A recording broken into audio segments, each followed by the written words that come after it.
Depuis que Laura May a dévoilé le contenu du testament de son père Johnny, la famille Hallyday est plongée dans un scandale judiciaire.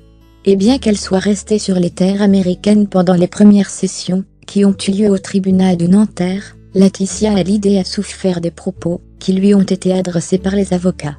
Accusée de manipuler l'opinion publique, la veuve du Roquet a, entre autres, subi l'affront d'être appelée par son nom de jeune fille, Boudou.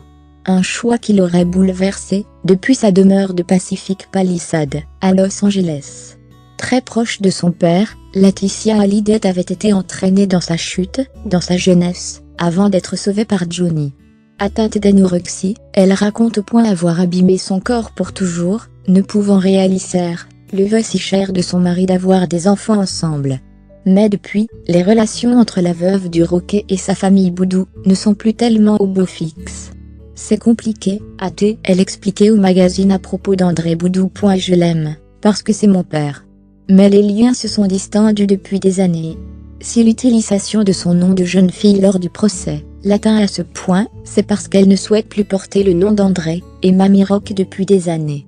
Il n'y a pas de clan Boudou, a poursuivi la jeune veuve de 43 ans. C'est un fantasme monté de toutes pièces /. D'ailleurs, je ne m'appelle plus Boudou depuis 23 ans /. Même avant d'être une Hallyday, je me considérais plus comme une Savy, le nom de mon arrière-grand-mère. Fermez les guillemets. Mariée à Johnny Hallyday depuis ses 21 ans, Laetitia ne supporterait pas d'entendre ce nom, au même titre que son regretté époux. Une simple erreur aurait pu rendre fou l'idole des jeunes. Mon mari aurait pu tuer pour cela, a-t-elle avoué, toujours dans le point.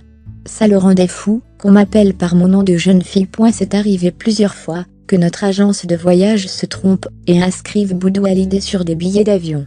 Il appelait l'agence, se mettait en colère. Il les insultait. Il était comme ça. Heureusement, Johnny n'est plus là pour se rendre à Nanterre.